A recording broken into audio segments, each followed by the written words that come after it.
What's up, everybody? Welcome back to Multiverse Monologues, the podcast show where we like to travel across the multiverses and fandoms that we love. This week, we are going to be traveling to Sam Raimi's Spider-Man universe from the early 2000s. But before we get into that, I'd like to introduce to you the fine gentlemen who help run this podcast. I myself am Ben Rayside, your co-host. With us here today is Ethan Westloff. Ethan, how you doing? I'm doing awesome, and I'm ready to talk about this movie. Let's go. As am I. Micah, how are you doing today? I'm doing great. I brought a couple things tonight. Show them off. We got our 4K copy of the Raimi trilogy. We got our 4K steelbook of No Way Home, and last but not least, we got Spider-Man Mr. Potato Head from Spider-Man 3. Absolutely. That's kind of what we're getting to right now, all right? But let's open that portal, boys. Let's hit the hyperdrive. Let's get started and head over to Sam Raimi's Spider-Man universe. Before we get started, make sure you're subscribed to the YouTube channel. Make sure you hit the follow on Spotify and Apple Podcasts. Leave a review on those sites. It would be greatly appreciated. Let's get into it, boys.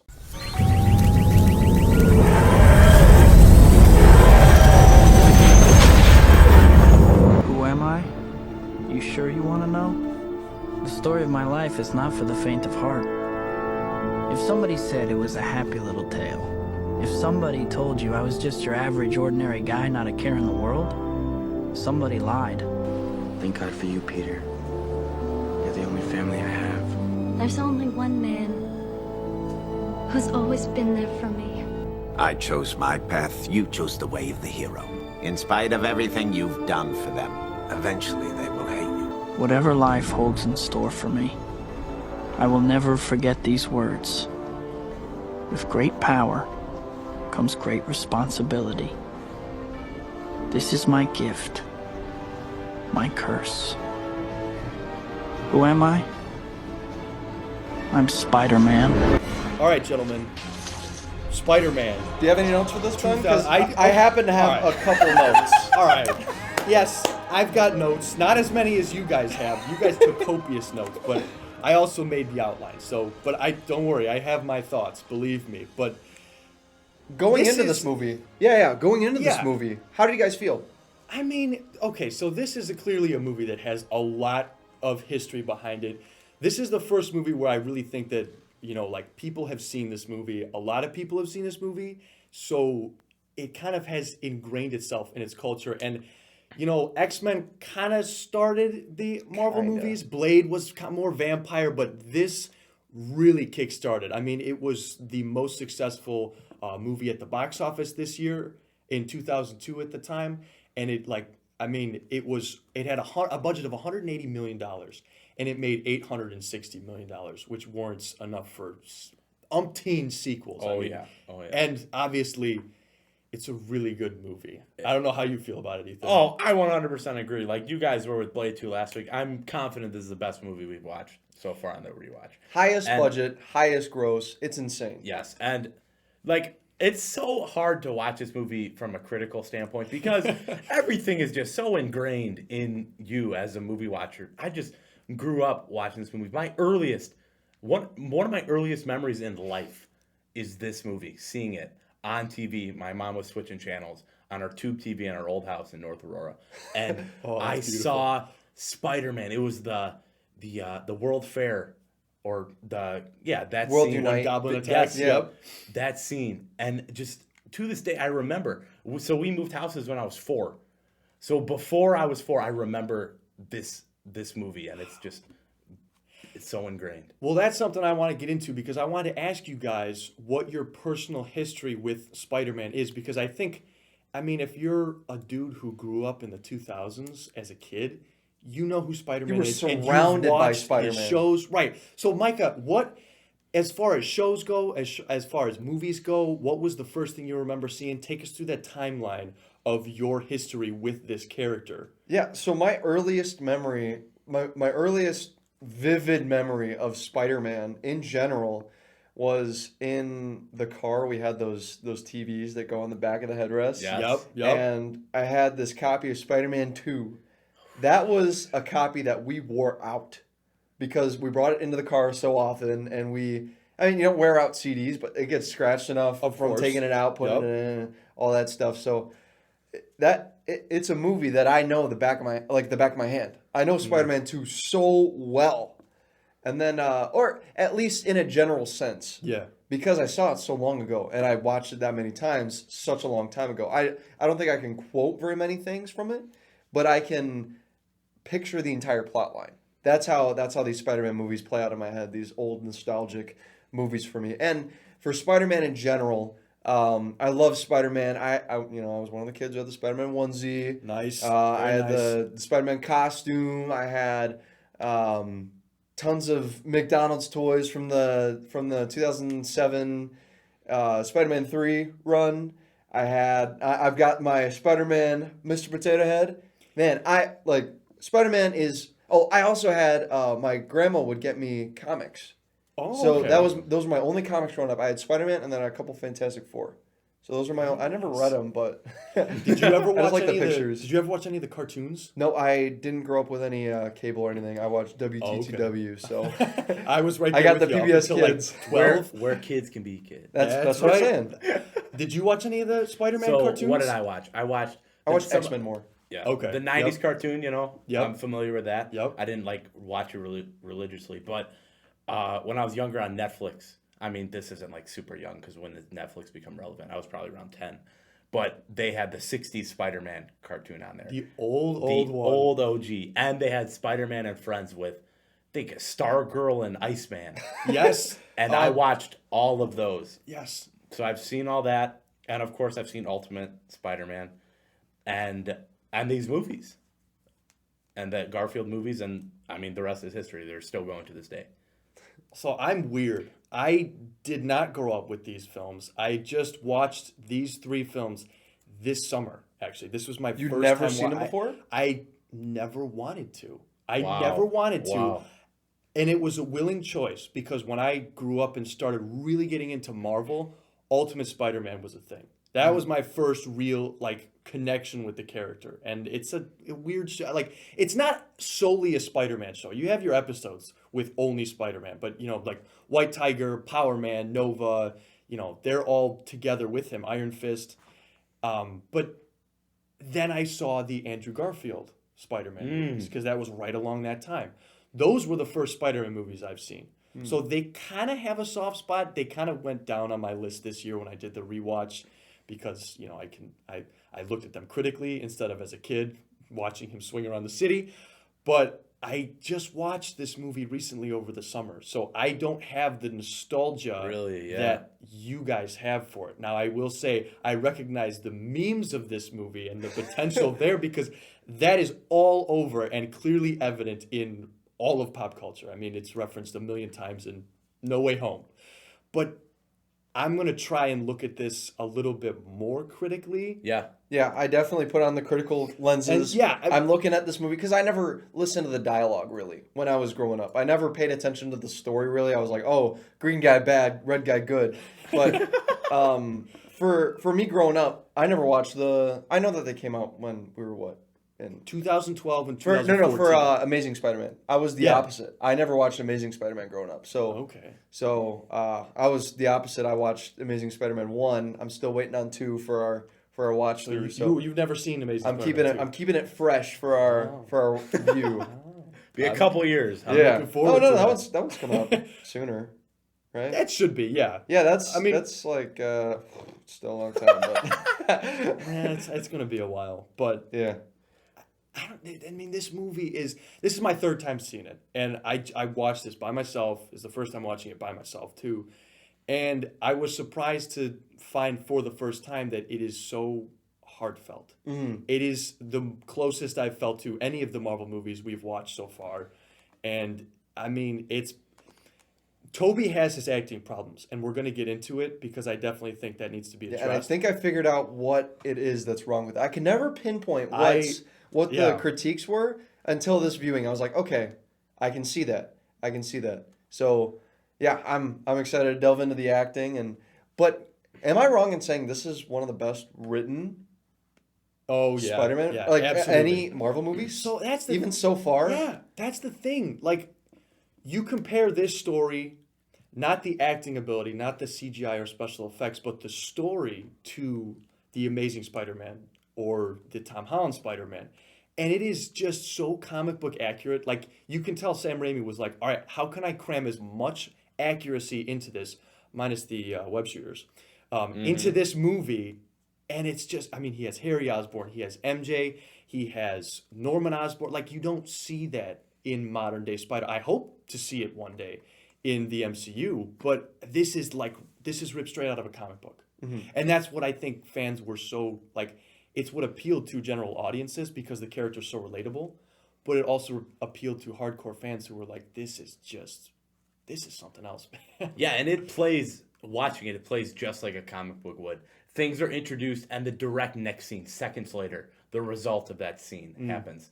You have an idea spawned in this scene, then seconds later, the action is taken this scene. Like, they waste no time jumping into this movie. I was tracking when all the major beats at. So 10 minutes and 26 seconds into the movie, Peter is bit. That quick into the movie. And that's counting all the opening credits. So maybe 7 minutes of movies.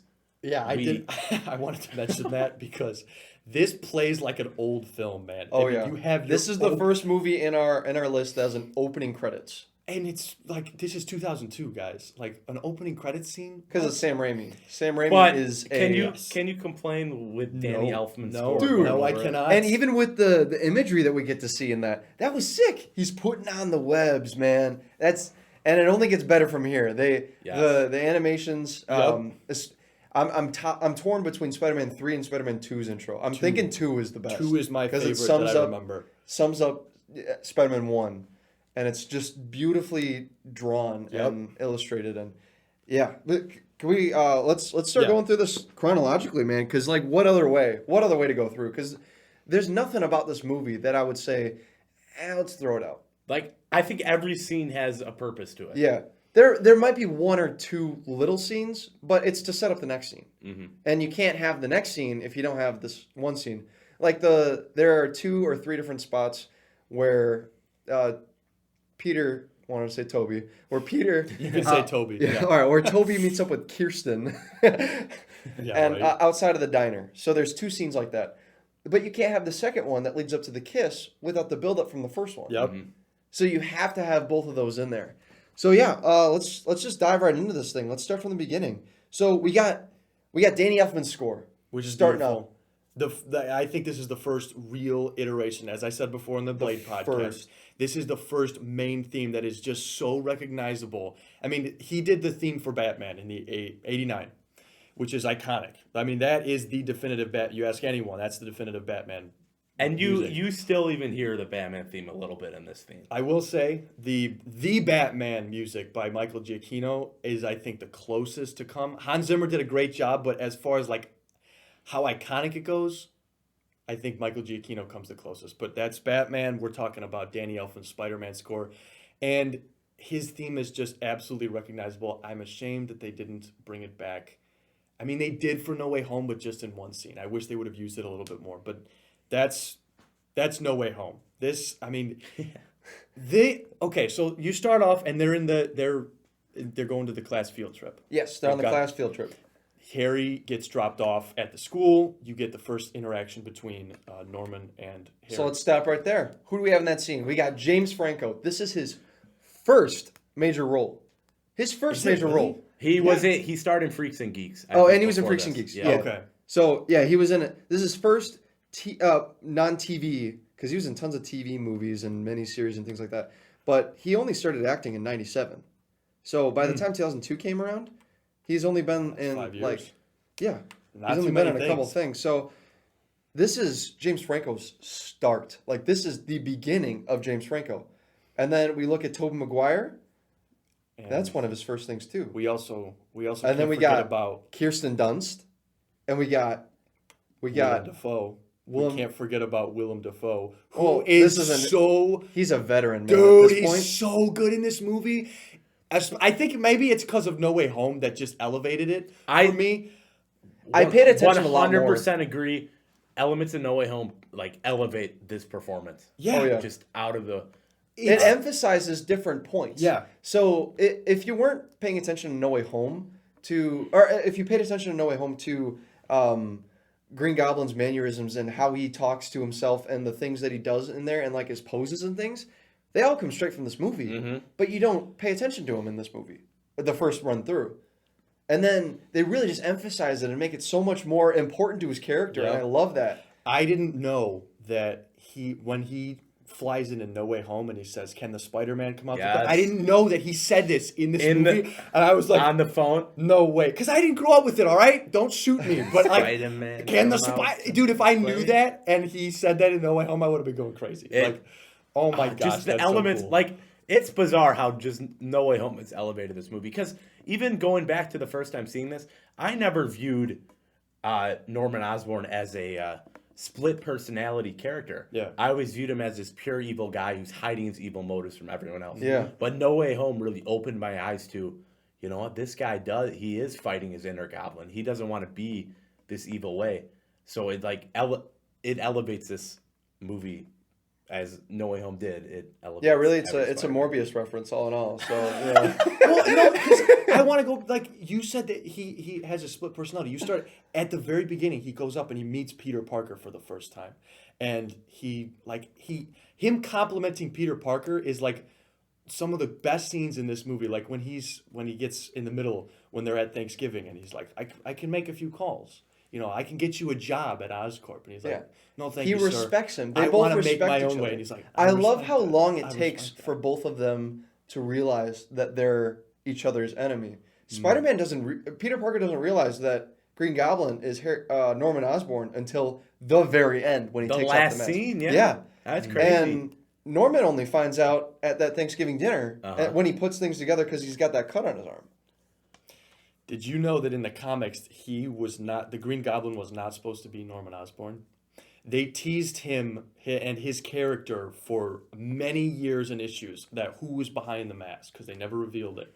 And Steve Ditko and Stan Lee had a falling out because of it. Steve So- Ditko left. Stan Lee Right. always envisioned it being Norman Osborn. Right. Because he just felt like the clues led that way. But yeah, I think it was Steve. Steve Ditko he wanted it just to be a random person, which Well, that would've been totally would have been. Like Stan Lee was like, hey, that's going to be anticlimactic. Yeah. And It's like I agree. years of mystery building up to It this should have been person so on you never along the met. way. Yeah. Yeah. And this movie kind of captures that. I really loved how they did that. The whole movie, you know, if you didn't know that, I mean, how could you not know that he was Green Goblin? You see it, but Peter would not have known. Yeah. Peter would not have known. Right. You can look at those clues. There were no clues for Peter to latch onto really. So Until the end, he keeps because they Yeah. are separate people pretty much in his brain. agreed.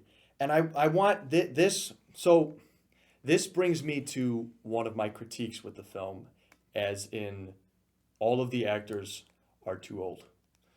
You think so? They're too old for who they're playing, as in high school seniors. Yeah. Yeah, So they're That's obvious. yes, but that is like it. Everyone just overlooks it. But that's why, in my opinion, Tom Holland is the best because he looks the part. But Toby does look young in this though. there are certain scenes, but like the museum, their teacher. He looks He their looks- same age. If same not age. younger, younger. And here, I want to highlight the bus scene because we skipped over the opening shot of the movie. You have Peter chasing the bus. Dude, there's a scene later in the movie where the bus driver does the same thing, but he doesn't even stop this time. Yep. You see the bus driver grinning. He is totally out against Peter too. Mm-hmm. Everyone in this movie except Harry hates Peter. I love how the world is against Peter in this. Well, that's something they carry through with the next films. And in telling Spider-Man stories, you have to have that. He can't have this support system around him. And I know that's the main criticism of him in the MCU. You have Tony Stark, who is supporting him, giving him the suits. They've course corrected that now. But that you have to have Peter have hardships throughout all of his stories in order to be compelling, because that's what makes him so compelling. I was going to set this question out to you guys, but what do you think makes Peter Parker, or the character of Spider-Man, so compelling to people? Because since he was introduced in Amazing Fantasy number 15. Everything about the character. He is a kid. He's just like us. Us three right here, we can all look at Spider-Man and relate to him. Nerdy kid, has no friends, is antisocial, can't talk to people. Has a huge crush on this girl, you know. Then he gets bit by a radioactive spider. What kid wouldn't dream of just randomly getting superpowers? Plus, he appeals to the audience of the comic books. You know, teens. Plus, they're like nerds, right? So, True. yeah. Nothing wrong with being a nerd, by the way. Nothing wrong with that at all. But they go throughout the museum. He gets bit by the spider. Their teacher has a really cringy line. He's like, Oh, I got it written down. do you have the line? Yeah. I think I wrote it down too. It was... No, here, I got it right here. What's going on? The next student who talks will fail this course. who talks I kid you not. will fail this course. I kid you not. It's like that line delivered. Like, so the first time I saw it, I didn't like it. How cringy it was. But watching this now, it's hilarious. It's totally a teacher thing to do. I love It's a it. teacher thing to do. Well, just the way he delivers the last line, he's like, I kid you not. You were talking through that man's entire presentation. Dude, it's so good. Teacher is great. Do we have his name? Wait, come see me after class and we'll talk about paying attention. Yes. Can you look up his name? Why does he talk like so we that? can give him the credit he I have deserves? no Yeah. idea. I don't Find know. that guy. There's like I'll try to find him. three confrontations he has during that field trip. He just pulls different people aside just for talking during a field trip. What are you supposed to do? You know, the two teachers in Far From Home. Shan Omar Huey. Do they Okay. give his name? Oh, is it just Teacher. teacher? Dang it, he didn't get a name? He hasn't played been an epic he's been in teacher. He did. nothing. He was only in Spider-Man pretty much, so that sucks. Well, after this, Pete goes home. Oh, no. First, we're introduced to Mary Jane. Mary Jane You do in need to cover just that. some That's very very true. So comedic fashion. I yeah, love so this. we see Awkward, we see man. some back and Awkward.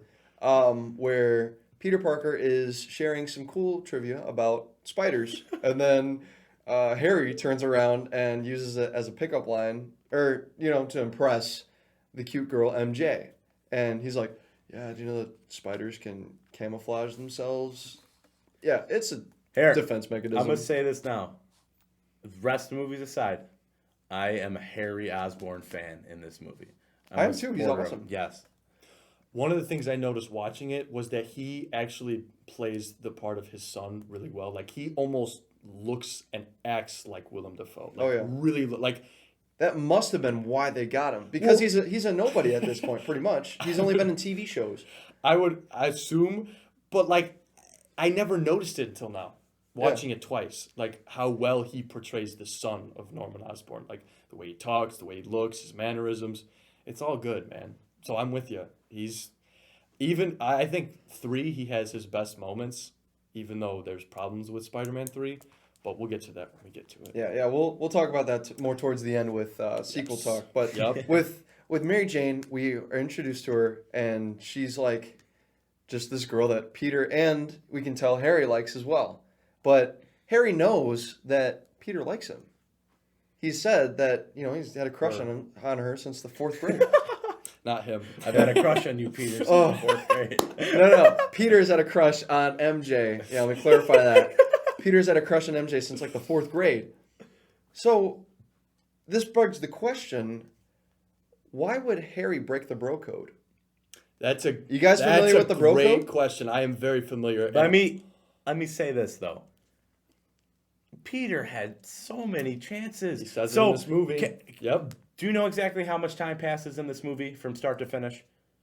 Is there any way you can look that up? It's a 2 couple hours months. and Not more Oh. than months. I think it's a couple Because years. this is a graduation. No, not a couple years. I think it's at least a year. It's not, because he It's would at have to get least into a year. college. He gets into college the next year. Okay. He's in his But freshman year of college. a lot of too. time passes during this movie. right, because there's a Thanksgiving scene, so it Oh, has yeah, to Thanksgiving. be at Yes. least. So So- that would be in his first semester of college. So it's maybe give or take a year. I would say Give or take a year. from second semester to the next first semester. Yes. Yeah. So yeah.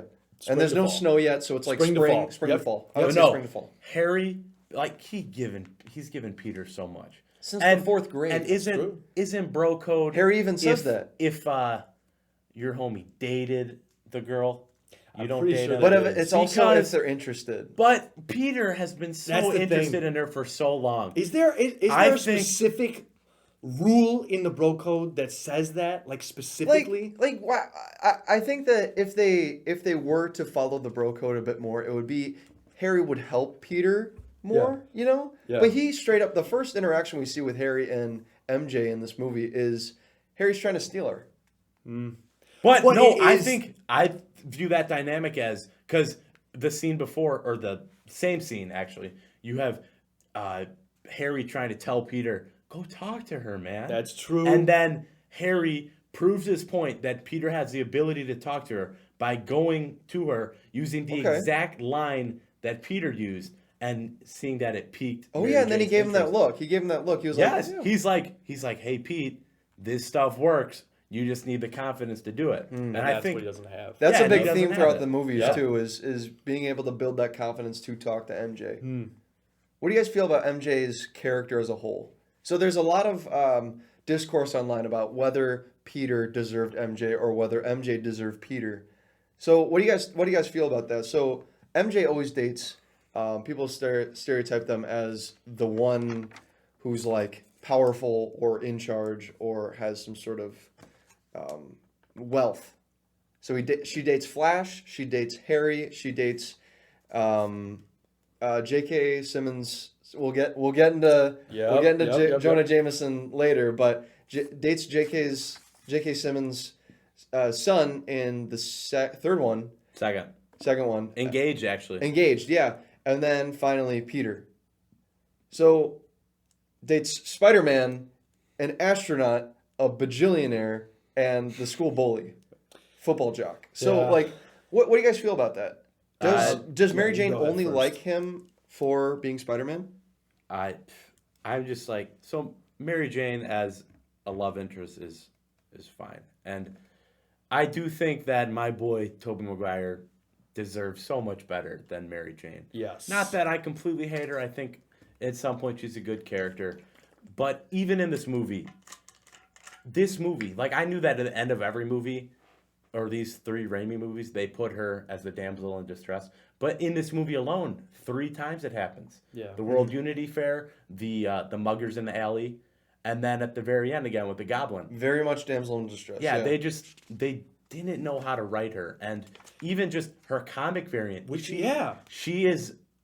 She was considered one of the most interesting female characters in comics up till that point. She's completely different than any other female character they've She's so much better in Marvel's Spider-Man, the video game, the PS4 Yeah, game. she is. Except she's when a you play her reporter. on her missions. Yeah. Then it gets kind of boring. Her But- story's good. No, her story is good. Yeah, because yes, she's a I agree. reporter. She does anything to get the scoop. She's awesome. Yes. She's a character that you're interested in learning more about. In this one, I mean, you can learn more about her home life, but they kind of drop it after this movie. I don't like Mary Jane in this movie, or in any of them, honestly. I think Emma Stone, I think even the girl from Homecoming, I forget, Liz, and MJ Watson are all better. I think she's bottom tier, man. I do not like Mary Jane. Liz, Vulture's daughter, Morbius. Yeah, the daughter he doesn't care about. Maybe it all is connected. Morbius. This is in the Tobey Maguire Spider-Man the universe. I agree. It's definitely, the Morbiverse. definitely out of live action love interest, She's is the worst. Bottom tier. Like I even think Gwen Stacy in Spider-Man 3 is a little more compelling. Yeah. Just because they kind of do make her the Mary Jane type from comics. She's just so boring And bland. and yeah. bland and just They it's just they didn't know how to write her. It is. Yeah. It's always a cliche whenever they can never write aspiring actors in movies. The only I feel like every time there's an aspiring actor in New York City in a movie, it's so cheesy. But leave my boy she is- Joey Tribbiani out of this. Who's that? I don't even know who that is. Deep cuts. He's from Friends. Well, if seen you've seen Friends. Friends, then it's a great show. I mean, a popular show. Yeah, I won't watch. Highly an episode. disagree on the Friends Yeah, being good. Yeah, so. I won't watch an episode. But yeah, they make her a more fleshed out character in other movies. We'll talk about that in the other movies, of course. But as for this movie, I think she gets the job done for what we need her to be, which is a damsel in distress love interest who causes tension between the two main characters. I think it just really stands out now because they know how to give female leads a lot more to do. Yeah, that's Like make 'em back way more then, who This are our is female leads? 2002. Let's look back at our other movies. So, Yeah, right. So Howard the Duck. she definitely has a lot more screen time than That's true. than what's her name in X-Men. Jean Yeah, Grey. but Jean Grey. X-Men's kind of different because it's like a team-up movie. You know, We like talk about the two Blade films. You know, there Those are really not hasn't great. been a compelling female character in that. I mean, They if did we're a good look- job making them strong in the Blade movies, Yeah. or in the second one at least. Mm-hmm. The first one not so much, but the second one they improved on the female. But lead. as far as development goes, I think they do give MJ more than we've seen other female leads get because Yeah. you get Yeah. her So abusive, far in her our abusive timeline. father and her struggle with acting. That's That's true. already more character. yeah, we development. haven't seen something like that before they in don't Marvel movies. ever like expand upon that. They kind of do with the acting in the sequels, but they drop the father subplot. And They give that an excuse for her to be so desperate to find love, to always be in a relationship. That's like her whole thing is she needs a relationship to fill that role in her life. And I don't know, maybe we'll find hits of that later, but that's just what I'm getting right now. All right. So, cuz she always came to Peter when she was hurt from Yeah.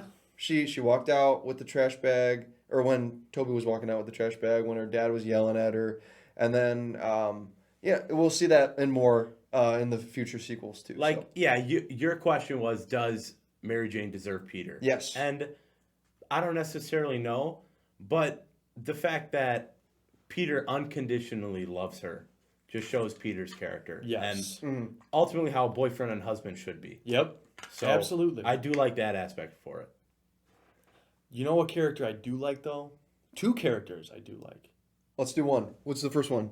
Aunt May and Uncle Ben. Oh, there we go. Perfect. Aunt May and Uncle Ben. You want to start with Uncle Ben, the legend? Yeah, let's. He's Start got with the less legend. screen time. So he is, to describe Uncle Dude. Ben's character, he is a just recently let go 35-year electrician who is struggling to find a new job because everything's with computers, and he's not a computer guy. So that's how they kind of set it up. Which is strange that they're having they were complaining about computer problems since 2002, and they're still doing that now. I know. 20 years later. Even the computers need analysts now. Yeah, right. I just think he is the great. I mean, he has some of the most emotional scenes. It's why I really connected to this movie for my first watch. He is so good. I won't get to the best scene in the movie yet, but he's. I like what Toby he comes in that scene where they introduce Aunt May and Uncle Ben. They're talking about their problems, and he goes and he's like, Peter, dinner's on the table. Yeah, I don't feel good, Aunt May. I'm gonna go to bed.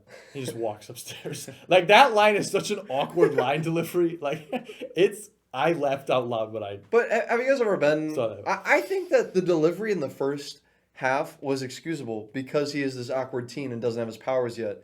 And when you guys are sick, you ever think about how you're talking? No. You don't talk No. very emphatically. I'm trying to go That's to bed. true. I'm trying to go to Yeah, bed. yeah. You're like, oh, I don't feel good. I'm going to bed. I've definitely had those And I've days. definitely never been bitten by a radioactive Yeah, spider. I've definitely had those days before. Also to go back to the being bit by a spider, he would not have been bitten if he wasn't taking a bajillion pictures of MJ. Right. Oh my gosh, those pictures were so For awkward. the school paper?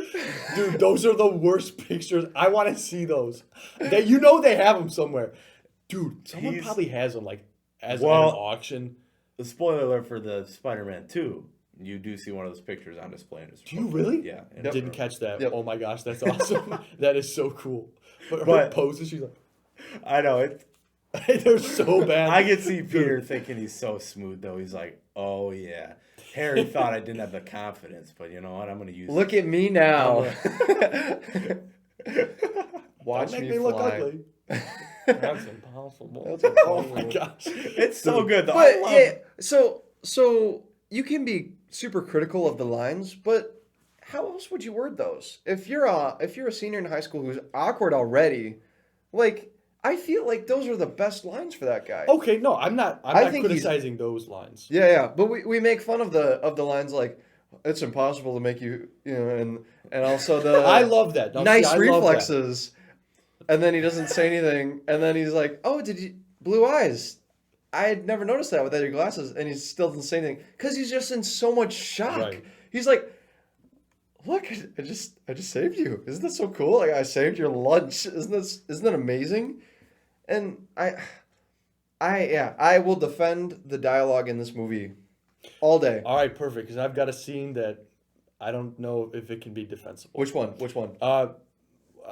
So I don't know if we want to get. I don't know if we want to save it because we're going chronologically. We can still do characters. All right, so yeah. Aunt May. You want to talk about Aunt May? Yeah, Aunt Or May. still Uncle Ben.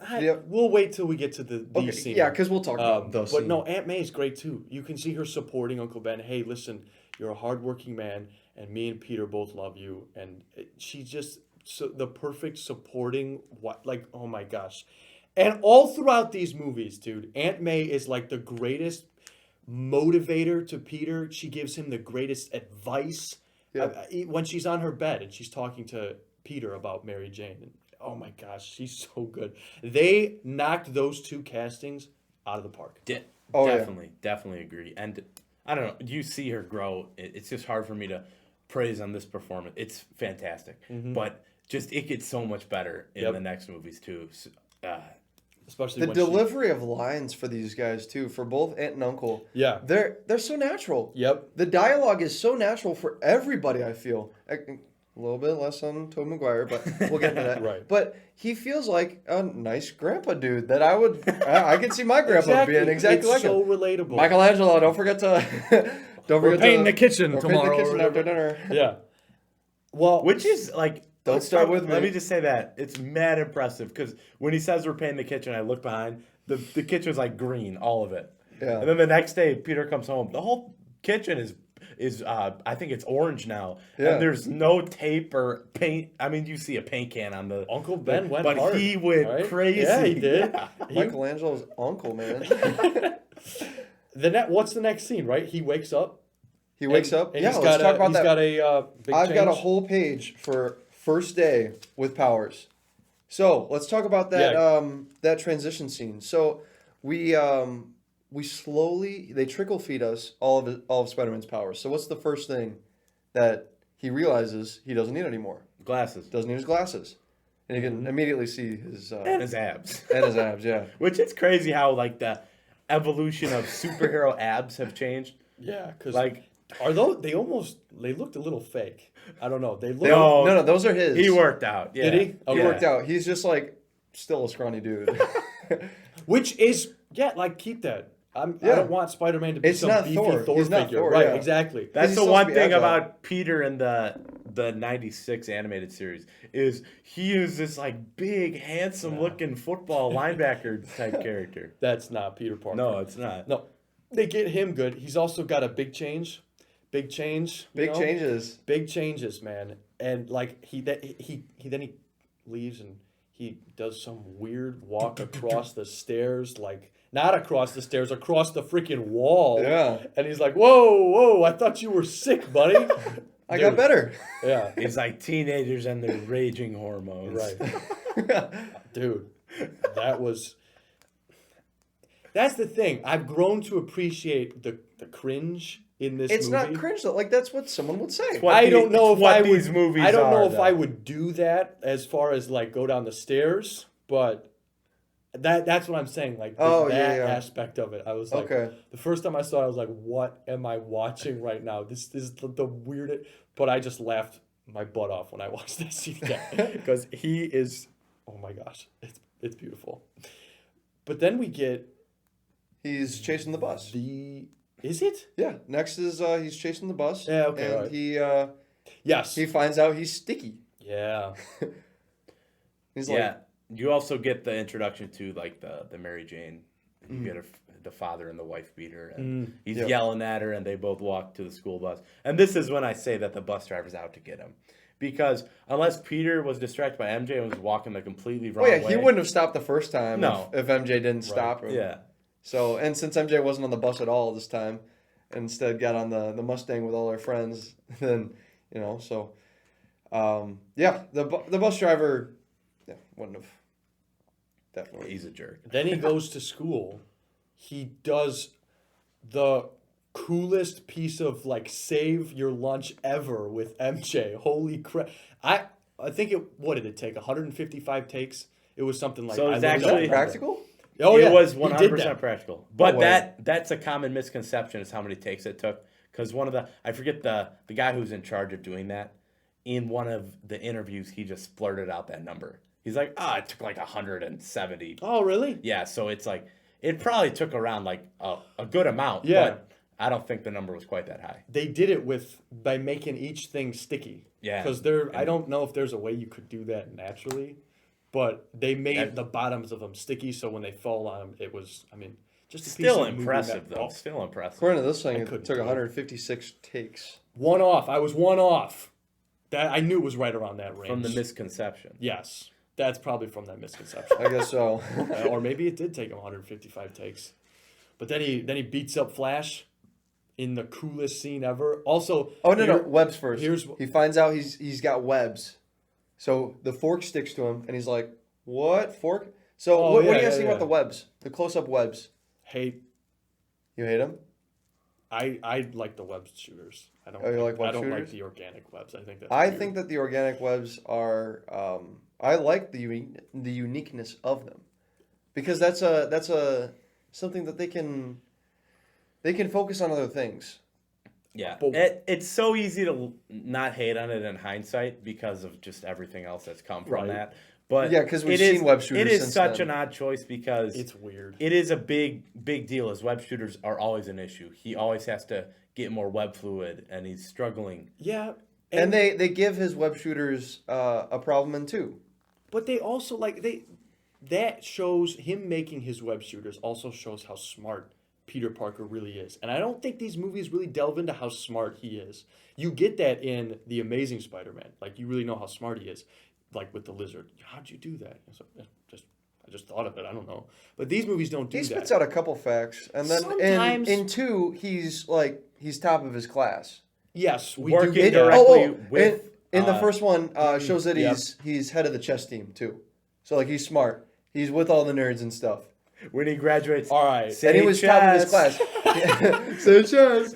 Oh man. Yeah, he had a couple things. but no, on they that definitely plaque. make him a smarter character in Yeah. two with they Doc give Ock. they give him They enough do. things in this movie so you can say, okay, yeah, he's smart. But him making the web shooters really solidify how smart Yeah. he really is. Uh-huh. He makes the web fluid. He makes the whole thing, the disc.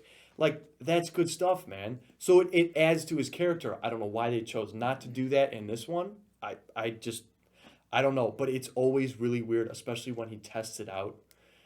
Go web, go, Shazam, and then you get the close up of the fluid coming out, and it's like, ooh, that is disgusting. It's just weird. I And it don't makes know. you wonder, does it come out anywhere else too? So it's good to poke fun at it in later movies. In No Way Home, like I laughed my butt off every time they would say. So is that stuff coming out? Is that stuff coming out of you? I don't know. It's fun to make fun of, but why they do it? You know, I don't know. It's a weird. I think it really is just so that they can focus on other things, because there is, everyone knows that origin story, much like with X-Men. We know these characters. We know because the show was popular. Spider-Man is the most popular comic book ever. I'd say he's up there with Superman. I don't know if he's more than Superman and Batman. He's right there with them. Yeah, Yep. he's right there with him. Definitely the most popular Marvel. So, with that, everyone knows the origin of Spider-Man. Why not switch up a little bit? And this is it's one of the It's earlier just so comic weird book because movies. everything else in this movie is note Right, for note exactly. how they did it in the comics, except this web shooter Must have been a thing. time issue then. Must have been, I think Sam Raimi. I think it He was. said No, it's something- a conscious choice. Yeah. Definitely. So I don't know. I don't hate it as much as Ben does. It's weird choice, but I've learned to deal with it. Yeah, but And then I mean, spiders produce their own webs. You're That's true. inheriting the abilities of maybe the they spider. wanted to make it more like a spider, like they did with Batman. Oh, here we go. I remember. I've seen this interview before. Sam Raimi said in response to this, he said that it is more credible to have Peter shoot webs out of his wrist than it is for a high school boy to create a wonder adhesive in his spare time that rivals big companies like 3M and anything that makes sticky stuff.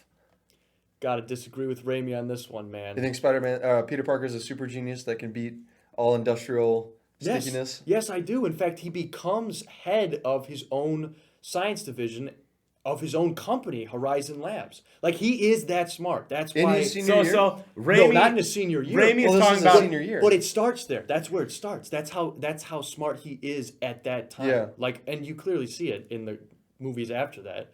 I don't know. I disagree with that. I'll side with Raimi. You know, it's his world. He gets to make some creative. Absolutely. It is the Raimi verse. Yep. So. Yeah, and it's an odd choice, but I think Yeah. what he said makes sense, and I think, it is yeah. an insane thing making web shooters. You have people to this day trying to recreate that, and they can't. I know this is a superhero world, but I think the world that Sam Raimi wanted to create is more grounded than that. And you can make the same argument for Amazing Spider-Man. There are aspects of these Spider-Man characters that are different, and now that we know that it's all part of the multiverse, they have to have these differences Yes. to make them unique, Mm-hmm. so that they can make these different multiverses matter. So yeah, I think it was a fair choice for them to. Not that was what they were thinking back in 2002. Like, oh, in 20 years, Yeah, right. we're gonna have a multiverse, and they're gonna meet up with 2 other Spider-Men, and No, the way it all came together is just so baffling. That how is true. They've made it just connect so well. so yeah. Moving on with this first day, we got so he just did the he just found out he's got webs. Yep. So he shoots that tray, throws it back at Flash. Flash gets laughed at, and then we have the Flash fight. Yep. And that's when we find out about his spider sense in a way. Like the CGI didn't age too well, but the scene is still really cool, and we haven't really gotten a scene like that since. Except I think Amazing there are too many Spider-Man. flips. Amazing Spider-Man 2, you get it, but this one makes more sense. Haven't seen it yet. I've gotta say, there's one shot with Flash's fist that goes right past his face, and Peter responds as quickly as if he's got super speed. What? That's a little weird. I think it's just to show the super processing of it all. Okay, all right. Yeah. It was just It's a just little to show that like- his mind is in that speed, even though because we see it later when Flash is rapid punching. There's not like blurred lines where he's zooming around. You know, it's not like Flash speed. I will say that scene though where he's punching him, it made me feel like I was watching the Flash. That's what it was. Like that is the kind of the way Wait, that no, they the filmed Flash. the Flash. The Flash. Flash Thompson. Maybe that's why. It's all connected. Exactly. It's all connected. It's all That's part beautiful. of the plan. Jeez, Parker, you really are a freak. But yeah, you like this spider sense is just so cool and such a cool Yes. concept. Yes, and it is.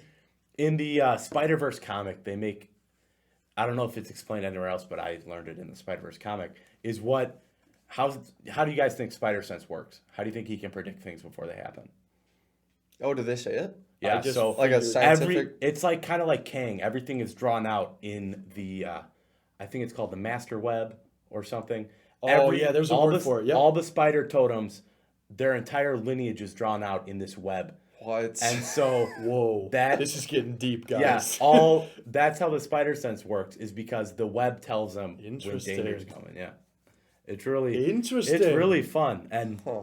that the comic especially, it really plays with time travel. I got a question. Do they ever introduce movie Spider-Man in the comic Spider-Verse that you've read? So they do introduce the Ultimate Spider-Man from the show. No way. Directly from it. But I don't know, not the ones I've read. Okay, all right.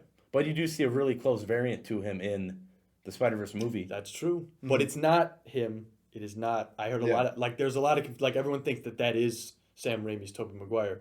It's not. They different. originally were supposed to do that. Then they switched it up. So, Yeah, next power. We get that iconic scene matched with the soundtrack. Boom. Boom. Yes. Boom. Boom. And he's climbing the wall. You get the little tentacles come out of his Oh hand. yeah, you get to see the little tiny hair thing. dude, that scene is so beautiful. And that is our first instance of major long CGI. So how do you guys yes. feel about the full body CGI in this compared to something like Blade 2? Like think about compared to Blade 2, I think. Oh, it's yeah, it is better. Yeah. It's pretty good. Like, that's compared to the- Blade 2. yes. Spider-Man was it was critically known for that. So, yeah, we talked about the entirety of Spider-Man's first day. But you know who else's first day that was, too? Gabi. That's right. Green Gabi. You want to talk about Gabi a little bit, Ben? Yes, he is absolutely the best part of this film, in my opinion. I don't know if it's No Way Home talking. Undoubtedly. But Norman Osborn, portrayed by Willem Dafoe, is just one of the coolest performances ever, highlighted by his scenes in the mirror, talking to himself. It rivals... 2002 was also the year that The Two Towers came out for Lord of the Rings. So, big on characters who talk to themselves, back and forth. But his scenes are just... His performance is the greatest thing about this movie, in my opinion. I love Green Goblin so much. Yeah, not only Green Goblin's acting, but as Norman Osborn, I thought that he gave his all into this character. I thought that his emotions were full-hearted. When he was talking to Peter, they were genuine emotions. I felt those. And whenever he was terrified of Green Goblin, you can feel that terrified nature of him. So, yeah. What about you, Ethan? What do you think of Gabi? Oh, of course I love Willem Dafoe in this role. He just brings everything to the role, and it really is a shame how much of his face is covered in this movie by that mask, which I'm sure we'll talk about later. But yeah, like the how fast this movie moves impresses me so much. Every time I sit down and watch this, I'm like, damn, this is only a 2-hour movie. They fit so much into this. 17 minutes into the movie, Norman becomes Green Goblin. They I think no we'll be time saying some getting into stuff that. just like this with Multiverse of Madness, because people are making that same argument. It's a 2-hour movie It's a for pretty Multiverse short of movie. Madness. And Should it be? It's a big movie. I think we're this just is a big conditioned. movie. This is a big movie. That's true. But they fit a lot of stuff in now, Spider-Man. I just think we're conditioned to these huge movies coming out in May to be 2.5 hours plus. That's my Avengers Endgame, Avengers Infinity War, both of those are beefy films. We just got done with Spider-Man No Way Home, which is a beefy film. Why wouldn't this movie... The Batman. Right? Exactly. Why wouldn't this movie be 2.5 plus hours? I think you can make that, but maybe I have a feeling that this is going to be one of those nice, rewatchable MCU films. And maybe they're trying to do that because this has got to tackle some pretty complicated stuff. And if you do take Sam Raimi's whole resume, the runtime is really close to 2 hours. Yeah, his longest movie is Spider-Man 3 at 2 hours and 15 minutes? Yeah, and that's because of studio interference. Yeah. So... Because he had to put Venom in there. Yeah, Sam Raimi knows the stories he wants to tell. He knows how to tell it, and the pacing is what he'll knock down. And you see his full vision in Spider-Man 2. Yep. A perfect execution of just everything that makes Spider-Man good, except for certain scenes. Speaking of what makes Spider-Man good, let's stay on that one with the stunts. What do you guys think about the fight choreography? Willem Dafoe does 90% of all his own stunts. Really? Yeah, he does 90% of the stunts. Because I will have to disagree with you on that one. I think the stunts are pretty bad. Really? I think the action sequences, especially the final fight with him punching Goblin. Oh, you're worst capping take. for that. I'm not. That final fight is... It's a good final fight. It's so emotional. This is the it- first fight in this MCU history here where the main character almost dies. Like besides Blade 1, but that's because he was already captured. He gets his blood let. And Hold on, don't all they that stuff. almost always die in every movie? Not in the first ones. Not Oh, what we've okay, seen all right, so all right, far. all right. Yeah, Yep, and yep. what we've seen so far in our timeline, this is the first one where our hero almost dies. Like he is beaten up, he is bloody, he is missing that's good punches. stuff. Yep. He is he's trying to escape. He does the web pull and he's knocked right back down. That was epic, man. This is like the end of No Way Home, but like the origin. Yep. Yeah, I'll say this, you're right, some of the action sequences don't hold up at all. But the final fight scene, Which ones don't hold up? I think you're completely wrong in that. I think the final fight scene is just still so good to watch. If you watch him throwing punches, I made a note. Did I make a note of it? No, if you watch those final fight scenes where he's throwing punches at Goblin, in almost every fight that he has with him, it's shaky cam, and the way he throws his punches are really strange. That's what I thought. I thought that was just because he was just knocked. Like he just went through a brick wall. He went through 2 brick walls. But I think that it carries out throughout the whole film when he's like trying to punch Goblin, especially at the World Fair. those fight scenes where they're trying to punch each other are really not. They don't hold up, in my opinion. I think if we watch those scenes, especially at the World Fair, it does not hold up, in my opinion. Gotcha. I was genuinely entertained by the fight scenes, though. I was entertained. I enjoyed Absolutely. them. I thought that they looked really good, and they were. Whenever Spider-Man does a flip, I didn't think it was as good. Like in the Flash fight, the first one. Yep. When he jumps and does like 3 triple backflips. That's good stuff. And I was like, all right. You know, with great power comes great responsibility, but do you even know that you have that power to have the confidence to do a triple backflip? Yeah, right. Like even if I could do a triple backflip, I wouldn't even attempt to.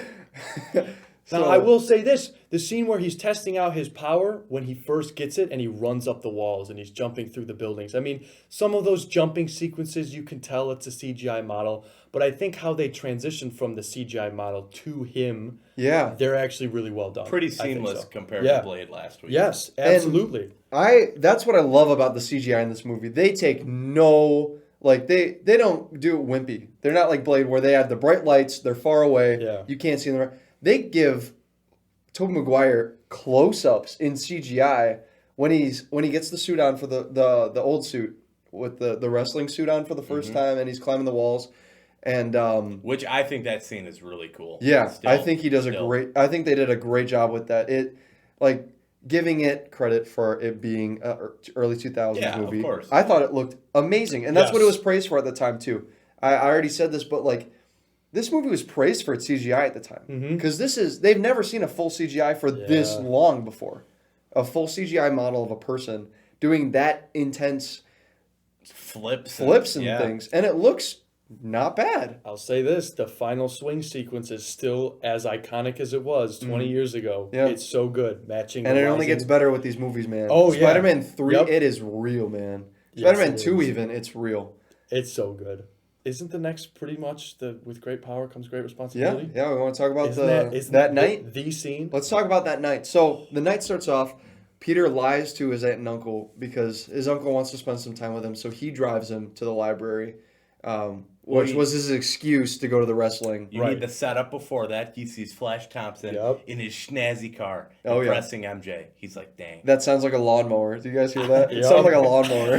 He's like, dang, I gotta give me one of those cars. Looks in the newspaper, finds a $3,000 car, or it's a $2,999 car. Wow. Ooh. And then right under it is the ad. 3 minutes for $3,000. So I got 3 minutes with you. Bonesaw is ready. Dude, that scene is beautiful. And then you get the introduction, the amazing Spider-Man. Bruce Campbell. Yup. So if you guys don't know, Sam Raimi's buddy is Bruce Campbell. Yep. He's in every single Sam Raimi movie. So including the new? We'll see. He was something's a little strange about that. Strange. Including Doctor Strange? Yeah. He's going to be in Multiverse of Madness. I mean, you should. It's a Sam Raimi movie. I didn't know that. It's not confirmed yet, but like it's a Sam Raimi movie. It's going to have Bruce Campbell in it. I've seen interviews where he's talked about his cameo coming up. So he's going to be in it. You guys ever hear the interview where he hypes up his cameo in Spider-Man 2? Or he hypes himself up as the main villain because he doesn't... and he's talking about the scene where he doesn't let him into the theater. Hey, he's the main villain for that scene. That throws it down a spiral, the movie. Oh, yeah. It's not that great. That whole ring sequence, though, isn't that... choreography is awesome. Is it not ripped straight out of the comics? I'm pretty sure. That totally happens. That totally happens in the comics. He goes to the ring. He wants to get money. That he's only given $100 because he knocked him out in 2 minutes. Also, we get the joke. That's a nice outfit. Did your husband make it for you? I was just about to say that one. Totally does not age well at all. I wonder what people think. Whoa. Does it age well? I think that's hilarious, man. He's saying they wouldn't put that in a movie. They would never do that now. I think the joke's still hilarious. Oh, it totally is. Yeah. Don't get me wrong there. I laughed my butt off. But, like, you would not see that in movies today. No way. Because it's making fun of. It's making fun of it. What are you doing up there? Staying away from you. Staying away from... Dude, you gotta say, like... Toby's quips in this movie, that he has some pretty good ones. I counted 5 quips as Spider-Man. Yeah. That's funny that you say that because that's actually one of the critiques of Raimi's Spider-Man, and it's why they gave more to Andrew Garfield, to not really to his favor, but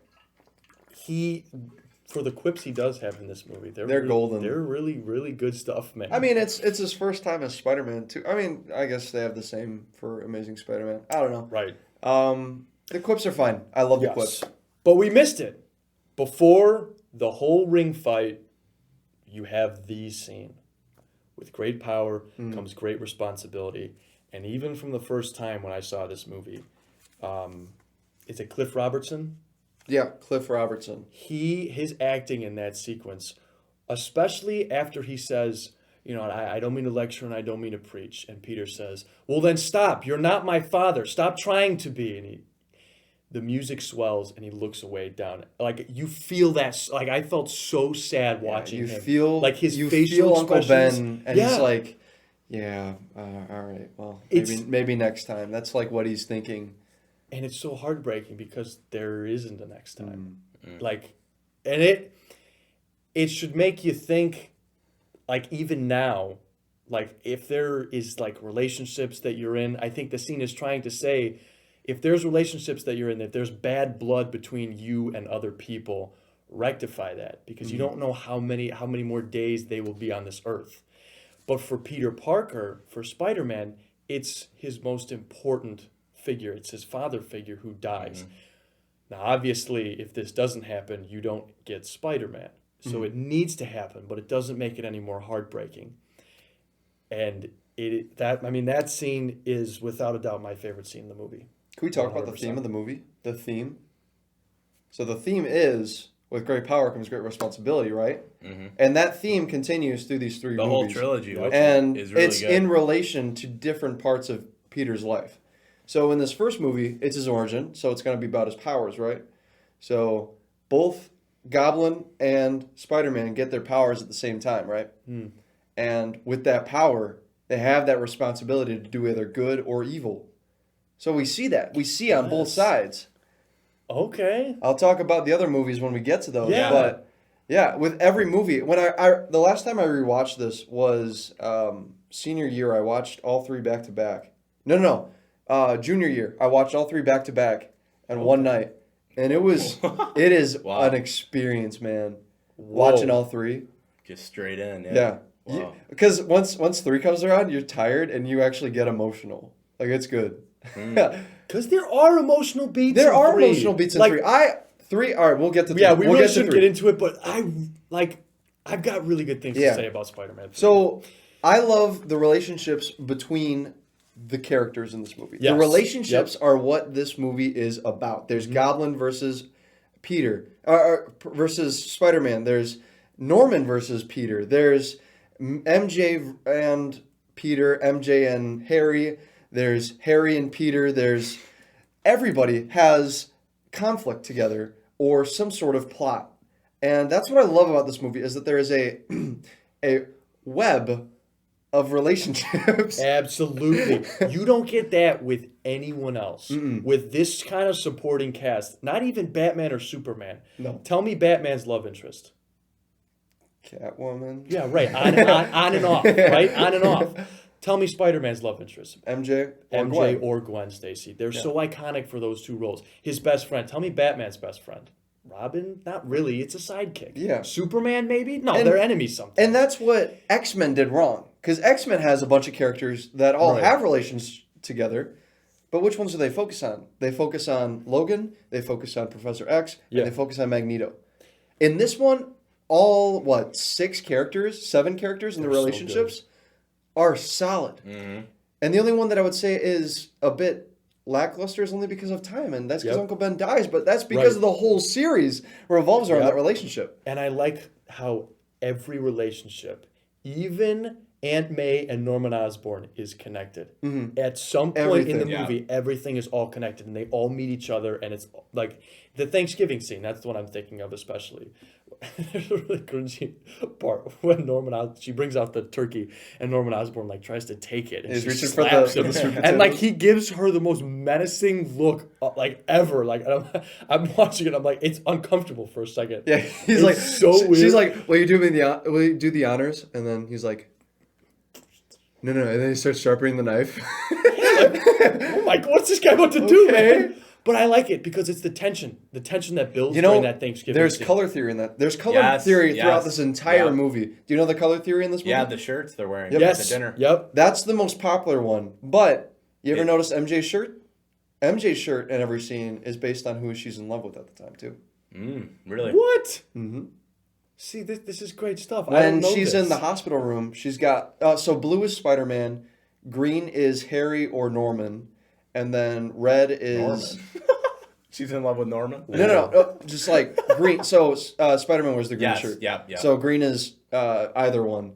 And then red is... Spider-Man? Spider-Man, or she was wearing a pink shirt when she was with Flash. So that's kind of... It's just kind of Yeah, that because she free... wears the red dress at the Unity Fair. Yeah. And she like swerves Harry's kiss and she's in love when Spider-Man comes Yeah. up. Yes. So I guess blue would be my Peter. goodness. Blue would be Peter. Red would be Spider-Man.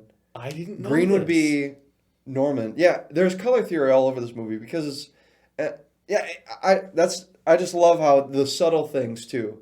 It's not just the writing, not just the cinematography. Yep. Guys, I Which didn't is notice awesome. anything bad about the cinematography Yep. in this movie, but with the other ones, I was able to point things out. Mm-hmm. And that's not through a nostalgic lens. I want to clear that up. I should have No, cleared that up yeah, earlier. yeah. I was looking at this through a critique lens. Like I took tons of notes on this because I wanted to be nitpicky about this. I wanted to say, oh, okay, well, I loved this movie when I was little, but now it's like, It's not like an X-Men, It's not like No. an It's, X-Men. It's definitely better. This is still a quality film. Yeah. Yeah, no, I feel like I'm being like too negative. I don't wish to come off as that because Sam Raimi clearly has a direction. He got to do most of it in this movie, and you can tell there was a lot of effort put in by just about everyone. But my one big critique is Tobey Maguire's acting. Really? That's my one big critique. And not because of how he quips or how he is in funny scenes, it's how he is in emotional scenes. Mm-hmm. The scene when he's talking to MJ at night before she goes off with Flash, that scene, he does not sell that emotion. Whenever I see him crying, I want to laugh. And that is the worst emotion you can have. I didn't feel that. You want to feel that emotion, but when Uncle Ben is dying and he looks like he's constipated, I'm taken out of it. I completely disagree with that. I think Okay. that his crying is real. It's good acting crying. Because when you cry over someone who's dead, like dying in your arms, are you gonna worry about what you look like? No. Yeah, you're gonna be ugly crying, man.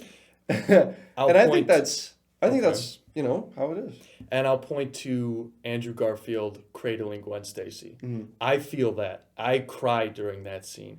But when I see... And But I haven't seen the movie. There's I would hope you know that happens in that movie. But there's also a scene when he's talking with MJ in the hospital. And he's trying to have this emotional moment with her. But he keeps droning on and saying... He's just the most cringy dialogue. And I just am taken out of it because I'm sitting there and I'm like, he's still going? Holy crap. He's telling this all to Spider-Man? Whoa, what the heck? It's just, I don't think he can sell emotion well because there is to a certain extent, you are going to be ugly crying, but you're also an actor and this is being put in front of films towards people. I think you need, as your job, as your baseline job, you need to sell that acting. You know what I did feel without a doubt though? After graduation, that line, that monologue he had with, or dialogue he had with Aunt May about how he still misses Uncle Ben. No, yeah, that's good. That one was I good. missed him a lot today. Yeah. Yeah. That line hit hard. Yeah. That one was really good. I'm gonna nitpick again. I don't want to nitpick. That's my thing. There's still more stuff, good stuff to talk about. Yes, we still have to okay. talk about J. Jonah All right. Jameson too. So Then this is my last thing. The scene, the right before he says I missed him a lot today, he's sitting there and just looking like, like really stupid, man. Well, He's crying. Yeah, yes, but he's he looks. breaking But down. that's my Mourning in thing. his room. Yes, but that's my thing. He can't sell that. I was laughing during that I was scene. sold, man. I felt didn't. Because like I've been there before, man. I've been there. I've been, sitting in my bed like. Yes. But as an actor, I think you have to sell those scenes, and I just don't think he can sell it. But that's just me personally. He doesn't sell them as much as good as some actors can, but I think it works for the character he portrays and the kind of. I think that his. All right, let's relate it. Let's do his crying was as effective as Kirsten Dunst, as MJ was as a love interest. How about that? I will agree with that. There we go. Same level. I agree with that. It works in ways, and then it doesn't in others. So. Yes. We will come to some sort of. I mean, you guys can. That's just me. Yeah. Maybe because I didn't grow up with it, but that's just me. I don't think he can sell it as well as others can. But, I think that it completely fits where he is, like as a person, as a fresh out of high school. He's still a teenager. He's still figuring things out. He's not. He puts himself in his room. He's hiding. He's not like, and he's. Yeah. So, I will say this though: as much as I didn't like his crying, and that's my one major nitpick with the movie, it makes it up by all of the performances by everyone else, including J.K. Simmons. Let's get into the Daily Jameson. Bugle. 55 minutes and 57 seconds into this film, we get J. Jonah Jameson. I forgot how long it took him to introduce this main. I mean, I guess he's kind of a side character. I guess He's like a foil. What do you call him? A foil for Spider-Man? Yeah, kind of. Yeah. Well, yeah, if you read the comics and if you watch the 94 series, J. Jonah Jameson is a full-on villain. Yes. He's not just someone who He's hates a menace. Yeah. And he really rallies the troops of New York. Yep. And everyone in New York hates Spider-Man too. That's a big change that they do in this movie also. So, a couple things about his assistants real quick before we really dive into J.K. Simmons. Hoffman, that's the guy with the kind of hair, and he's always making suggestions. And that guy, that's Ted Raimi. Yeah. Yep. It looks just like. Yeah, Sam I was like, Raimi, is too. that Sam Raimi? No. All right. Yeah. And then there's Bill Nunn. That's Joseph Robbie Robertson. That's the black guy. Mm-hmm. He was super cool. Love that guy. And then we've got Elizabeth Banks in her first big role. As The receptionist. Betty Brant. Betty Brant. Yeah. Mm-hmm.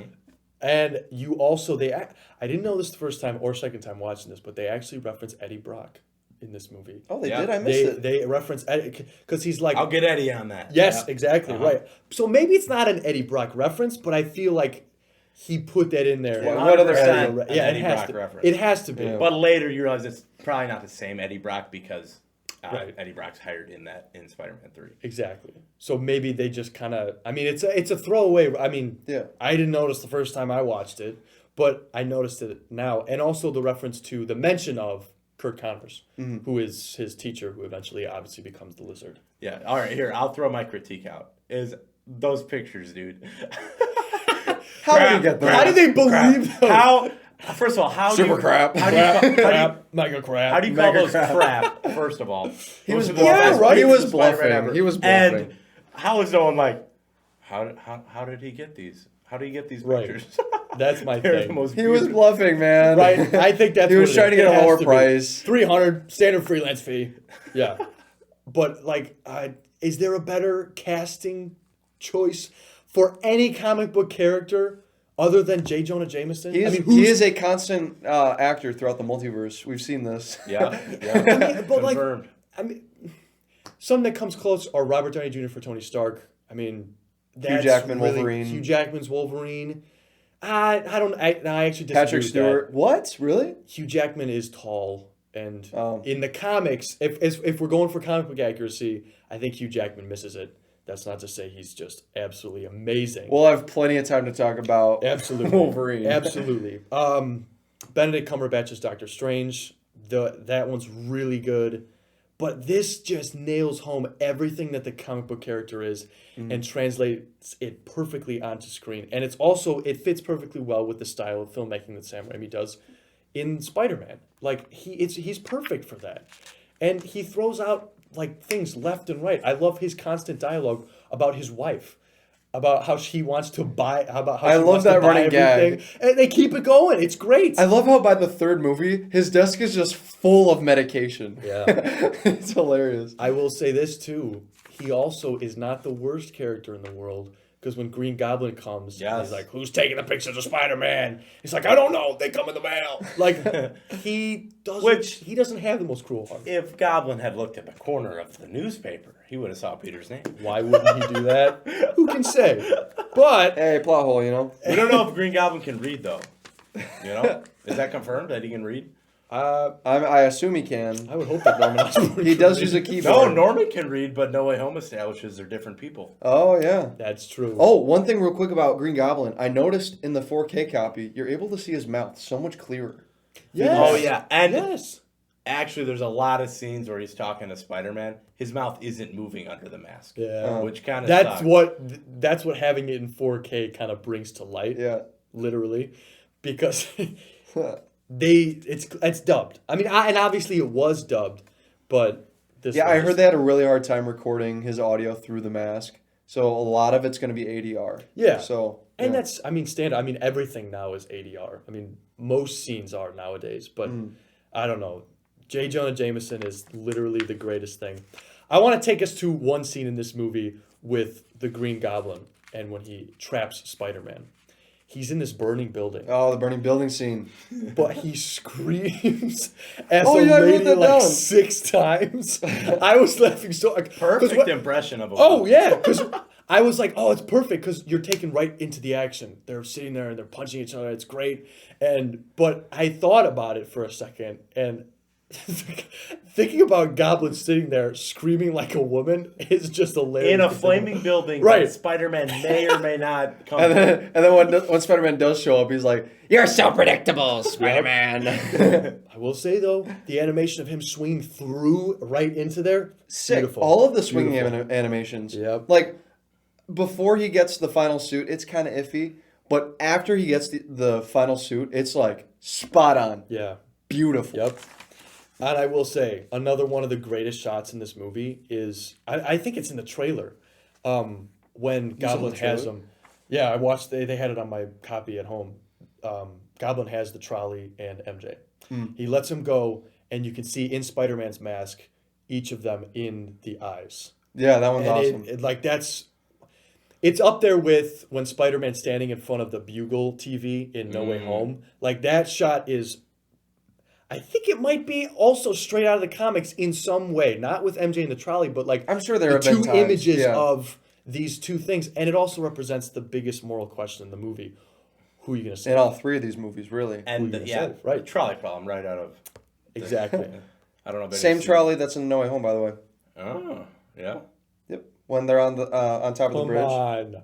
What? Same trolley. No way. That's epic. Yeah, they threw in a bunch of those little things. I will say this: having the trolley problem presented, and then Peter being able to solve it so easily is kind of like, all right, there was no weight to that, but he did choose the girl first, and Spider-Man. letting all the I children mean, go. he's smart. He's smart. They both fall at the same rate because of science. That's true. That's and he true. does have a longer grasp because of cable, you know. And this is also the first instance of New York banding together. That is Yes. a huge theme in these movies, Yes, especially in 2. New York is very much a character in these movies. I heard that it was because of like 9/11. Because this movie was right after 9/11, and it was like It wasn't intentional, but they leaned into Yes. it. They leaned into actually it. in the isn't in the trailers he's like In the poster, he's hanging there's off of one there's of the trade a centers. poster that is very rare. It's worth like $200-$300, Really? where Twin Towers can be seen in his eye. It's like Oh, a it's close in up his on eye, the okay. eye, and you can see the 2 Interesting. towers in the skyline. Wow. Yeah, it's sick. Yeah, they So- had to re-edit that part of the movie to not include him. But I gotta say, like, there's one part where Mary Jane gets dropped. He has to drop her, and she like catches onto the truck, like She's got. Oh yeah, I wrote that down. Mega got- strength. And she's like, she does like 4 360s. Also, No way you know she's those hanging on to cables? that, man. Those cables, greasy as ever. they're greasy. They can slice your hand open, Yeah. man. Yeah.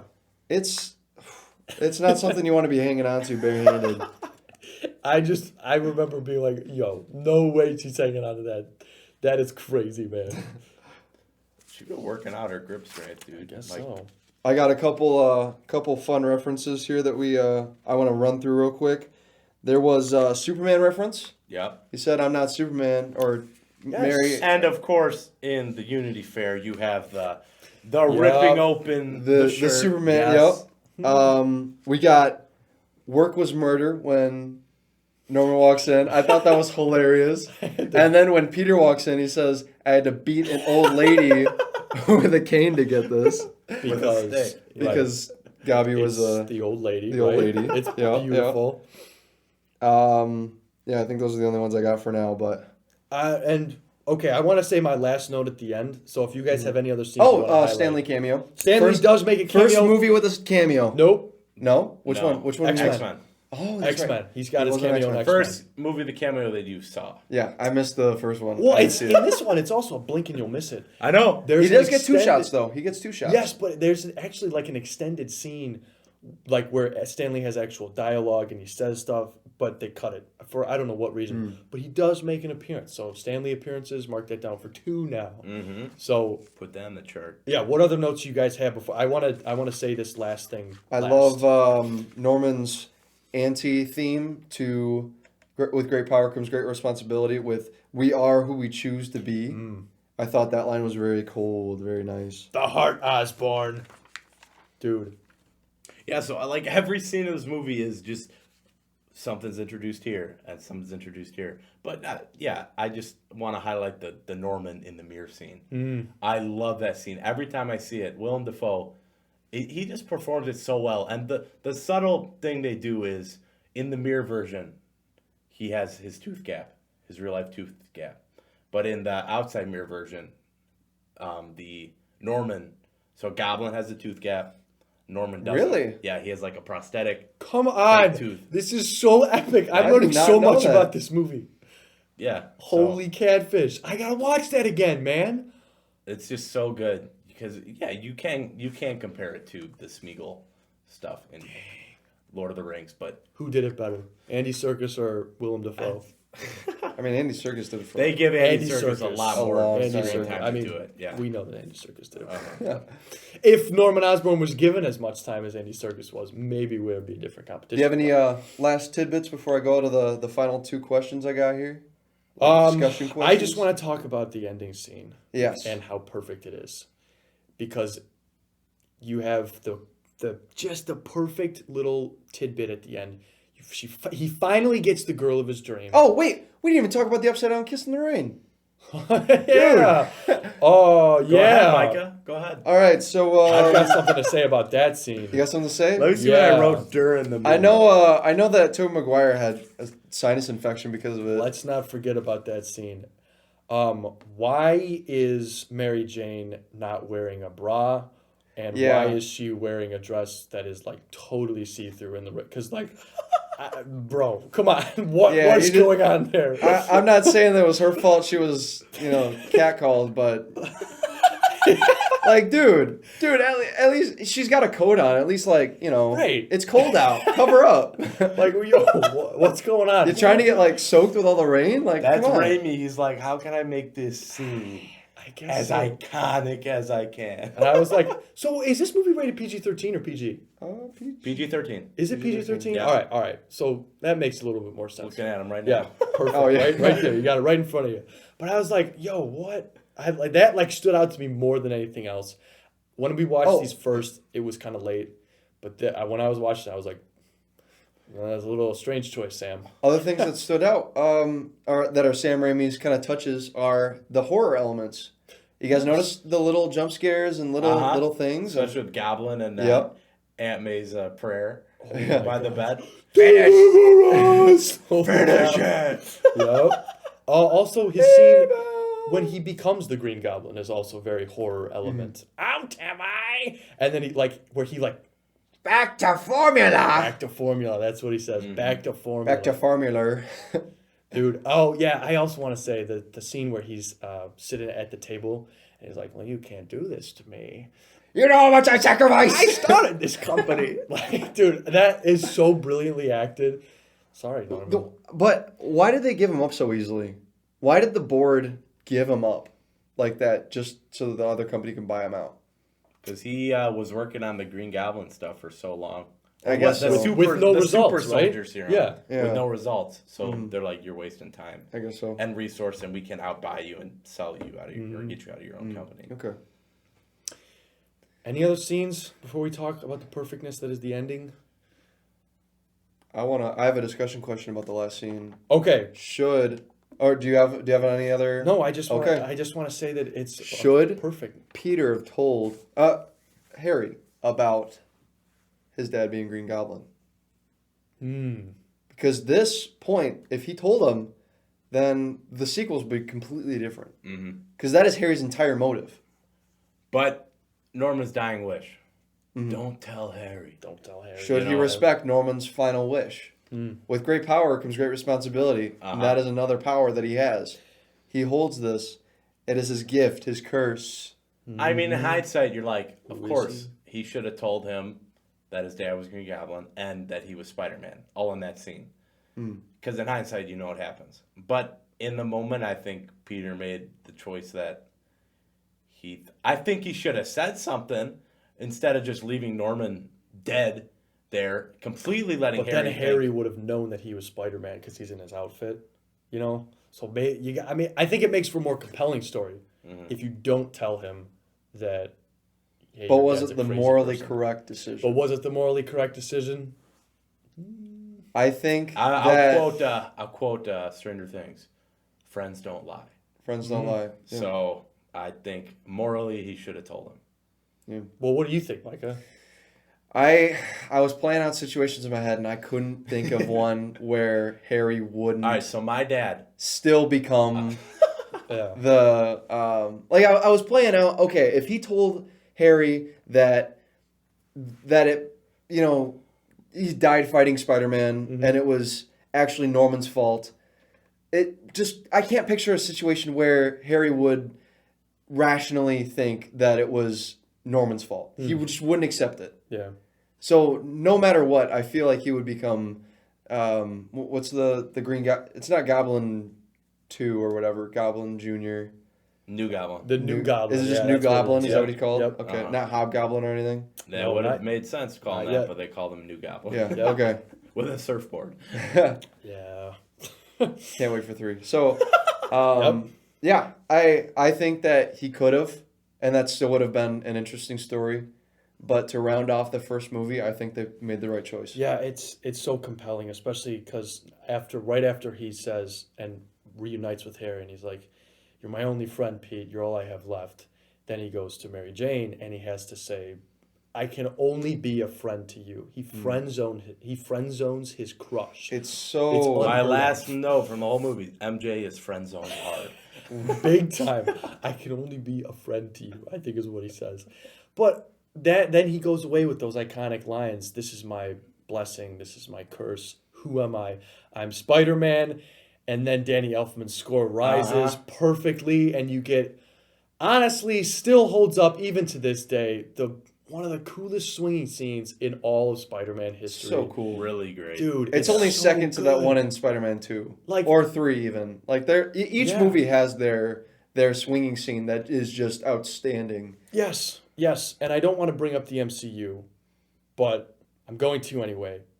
Those MCU films, the 3 Spider-Man, they need scenes like this. They're lacking. I'm They're hoping that lacking we in see those. those though. We got a little taste. we're totally going to. We got a little taste at the end of No Way Home. Yeah, we So did. yeah, let's segue into how does this tie into the future MCU? Yep. This is the last Raimi movie we will see before Multiverse of Madness. Is it really? You've Yes. timelined it? And Okay. already watch. Yeah. Yep.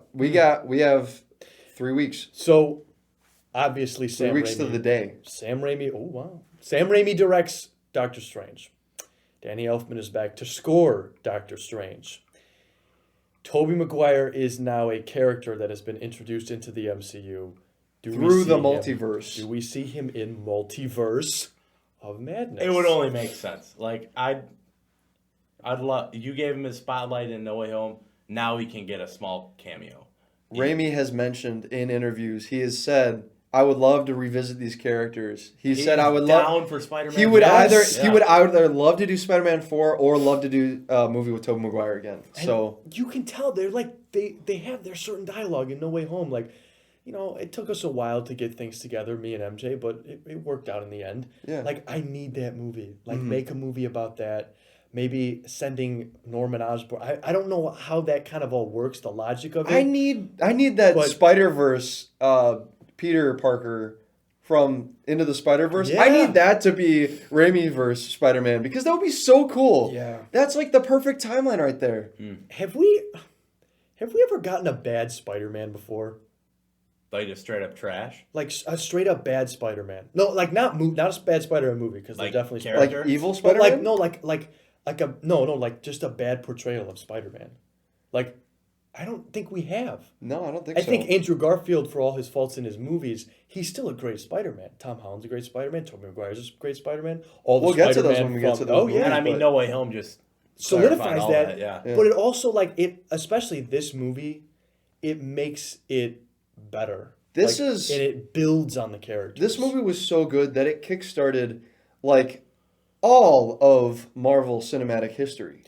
Because next year comes Daredevil, right? 2003. Yeah. Yeah. What comes out in 2003? Daredevil 2003. We have X2, Hulk, Yeah, there you go, right there. Those are your big three. That was the big three of the 2000s. Yeah. Spider-Man, Wolverine, and Hulk. And all those were big within a year of each other. Don't forget Ghost A year or Rider. 2 years.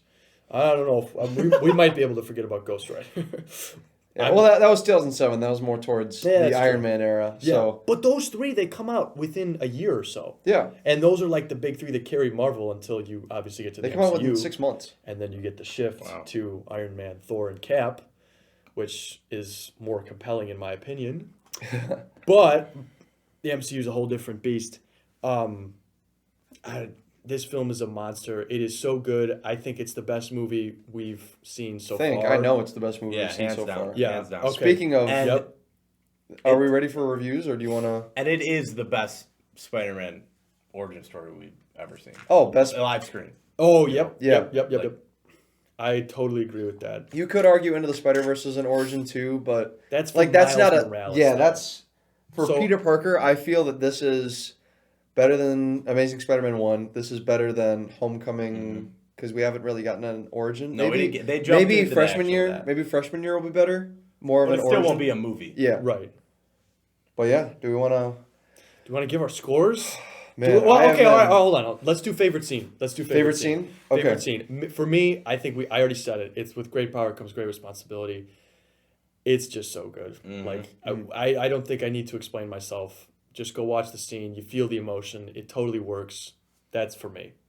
Ethan, do you have a favorite scene? Do you have one? If you need Favorite time, scene I've got one. is the end scene. The last scene. When he Yeah. finally Yep. gets a girl of his dreams, a girl he's always wanted. But he has, with great power comes great responsibility. Yep. He has to make the choice, the right choice. And what does he gift. do? It's his curse. I'm Spider-Man. Dude. That's my favorite scene. Yep. Undoubtedly. I got to go I mean, you can say the same scene. Mike. I got to go with. You can have. Well, my I was going to scene. say that whole end sequence. You can have my scene. From funeral. the moment. No, from the moment that they leave the bridge. Because the bridge scene I feel was good, but not the best. I feel that last fight scene was outstanding. I was blown away by how it rivals modern fight scenes and fight choreography. I loved it. I didn't notice any of the flaws that you were talking about. Okay. I agree with Mike. It's. I thought it so blew me away Yeah. how well And the it held up emotion today. behind every punch too Yeah. is Yeah. just really good. It was like every single punch, every single thing with that. You can feel it was just as emotional as when Tom Holland Spider-Man had the glider. It was that heavy. Oh. I yeah. felt that with every Yeah. swing, every punch. Mm-hmm. Yeah, so that was my favorite scene. The ending leading fight. into that Oh, well, funeral scene. that's two scenes. You can't I have know, two I know, scenes as but your I- favorite. Yeah. So But I'll say that those- fight scene. That those fight scene three- blew me away. Yeah, so. those three scenes are what really make this movie so great and what make it stand apart. And the wrestling Absolutely. Do we have a yep. Do we have a least favorite scene in this movie? I gotta go with just when. Or maybe an element of this movie, if you can't find a scene, an element of this movie that you don't like. The one that stuck out to me was when Peter and MJ are meeting outside the diner. Like, I feel like they could have condensed that into one scene. Because he meets up with her outside the diner once, and then he meets up with her outside of a theater after an audition. And I feel like they could have condensed that into one scene. But fun fact real quick, that Moondance Diner, that's the same diner in Tick, Tick, Boom with Andrew Garfield. Is it really? Yeah, so that's how that connects. Oh. The multiverse confirmed. Yeah, multiverse confirmed. So Tick, tick, boom. Yeah, It's going to be a multiverse mess. I could have seen that being shrunk down a little bit. Okay. Other than that, I can't really think of a scene that really rubbed me the wrong way or anything. Okay. Ethan, do you have something that rubs you the wrong way? Maybe a scene or an element of the movie? I don't know. It's so hard. I did come into this movie wanting to criticize it, and I tried taking everything from it, but I really do enjoy like almost every aspect of this film. But to critique something, I mean, I know this scene is so iconic and it's everywhere, but the upside down kiss is just, I think it's weird to me. Yeah. It's weird. Would it be enjoyable even, especially in the rain? Well, for Peter Parker, Yeah, right. it is, for sure. That's true.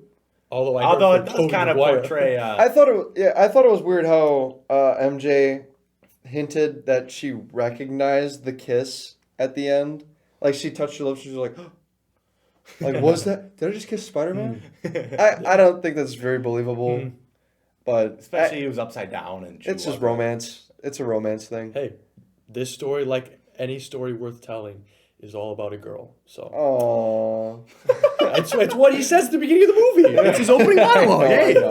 Hey, well, the scene that rubbed me the wrong way is the scene where him and MJ are sitting down in the hospital, and he's explaining what he told Spider-Man. Oh, I love that scene. I really don't like that I scene. really like that scene. I really love that scene. It's so sweet for just Peter's character. He's like, He's doing his darndest, like as Peter Parker, not Tobey Maguire. As Peter Parker, I think that he is trying his best right there. He is giving his all into doing everything but confess his love for Mary Jane. yeah, he says everything but do that, but confess his love, because she's like, well, does he talk about me? Does Spider-Man talk about me? And then he says all his feelings towards Mary Jane through the mask of Spider-Man, because that's what Spider-Man is. It's his mask. Yeah, That's what the point of the mask is. So I don't know, Ben. I don't know. that's just me. That's my least favorite scene. But obviously, this movie is absolutely fantastic. I'm scared to give my score. Yeah, let's give our scores. I'll go first. Because do I want to give it the score that I have in mind? Because there's so many movies. There is. This is why You. So I think I'll say this before. We have to separate, because this is obviously the best movie we've seen so far, but we have to look at it from a broad perspective and realize that, hey, listen, there are a lot more movies that we have to get through. And It's there's like, a lot of how movies much that are better is it compared to our last good We also, movie? I mean, and just think about the sequel to this movie, Spider-Man 2 is like, question. Yeah. so really, really good. So I'd like this to is- not adjust our scores. This is too. what I was No, thinking no, about yeah, last no. week. Yeah.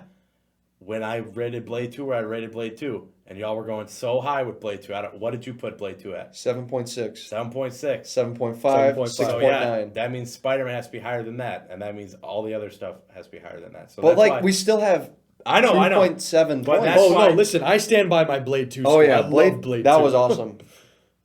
I'll go first with score then. All right. All right, All right. let's hear it. This movie, 7.2. No, not 2.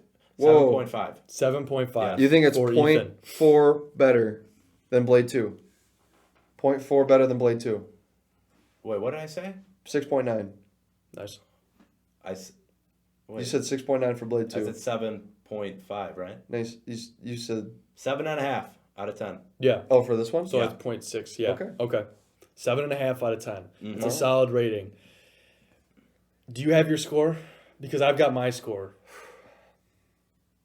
I think I'm breaking 8. I'm breaking 8.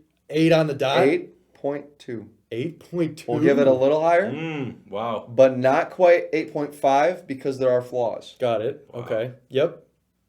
I agree. Mhm.